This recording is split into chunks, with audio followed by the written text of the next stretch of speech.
Hola chicos, ¿qué tal? ¿Cómo están? Mi nombre es Emilio Cabrera y continuamos con higiene y bromatología de los alimentos. Hoy vamos a ver lo que es contaminación alimentaria. Cuando hablamos de contaminación alimentaria, tenemos que tener en cuenta que es la presencia de partículas físicas, químicas o biológicas que modifican nuestro plato final. Cuando hablamos de contaminación física, son elementos que van a aparecer en nuestro plato final, como ser cabello, anillos, aros, pulseras, cáscaras, restos de papeles. Todos estos elementos alteran el plato final y obviamente alteran a lo que el comensal va a comer.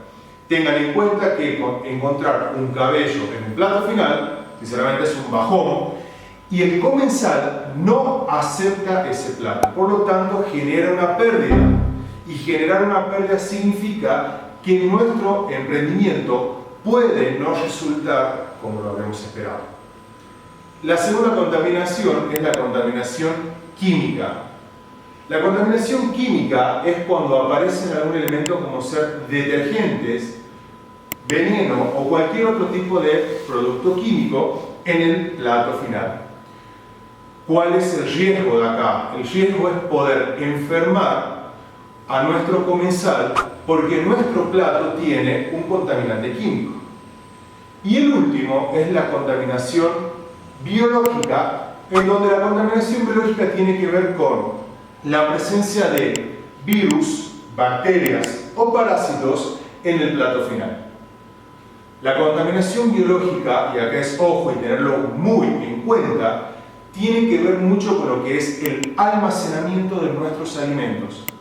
Recordemos cuando vimos que los perecederos tienen que ir a frío y tienen que tener un correcto tratamiento de calor, es importante los puntos de cocción. ¿Por qué? Porque si vamos a trabajar con carne que está cruda, la carne cruda puede significar transmitir parásitos. Una carne que no fue correctamente congelada o no tuvo un tratamiento de frío correcto puede significar la transmisión de bacterias. Entonces son tres contaminaciones las cuales es importante. ¿Por qué? Porque justamente va a ser lo que nuestro comensal va a aceptar y estamos teniendo en cuenta la salud íntegra del comensal. Otro tema importante para hablar de la contaminación es con respecto a el correcto almacenamiento de los alimentos en la heladera. ¿Cómo almaceno los alimentos en la heladera? Una sencilla forma práctica, si tenemos heladera con freezer y una heladera con estantes, en el freezer van todos aquellos productos obviamente que quiero congelar. ¿Y cómo congelo? Ustedes me dirán con frío. Pero es necesario saber que, por ejemplo, si vamos a trabajar con carne, vamos al súper y compramos trozos grandes de carne, yo no puedo guardar todo el trozo en el freezer, porque este trozo va a ocupar mucho lugar y no va a permitir que haya una circulación de aire. Debo saber que la carne debe guardarse fileteada o subdividida para el uso puntual. Con respecto a los estantes, en el estante superior siempre van los platos elaborados. En el estante del medio, los semi-elaborados. Y en el estante inferior van los elementos crudos. Profesor, ¿puedo guardar carne cruda en el estante inferior? No. Elementos crudos de uso inmediato, no de almacenamiento prolongado. La carne siempre al freezer. ¿Sí? ¿Por qué los elementos cocinados justamente en el estante superior? Debe estar cocido porque yo ya voy a evitar cualquier tipo de transmisión. En los semi-elaborados en el medio, porque son elementos que, si bien les falta cocción, pero ya hay menor probabilidad de contaminación. Y los crudos van en el estante inferior, porque si por ejemplo sacamos carne para cocinar ahora, ya, y la carne comienza a soltar líquido, este líquido puede tener bacterias o virus, comenzar a caer y contaminar todo lo que está hacia abajo.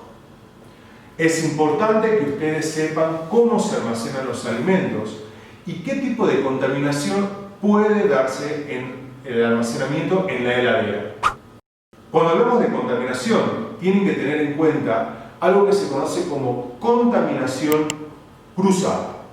¿Qué significa la contaminación cruzada? En la heladera almacenar un alimento que está crudo al lado de un alimento que está cocido.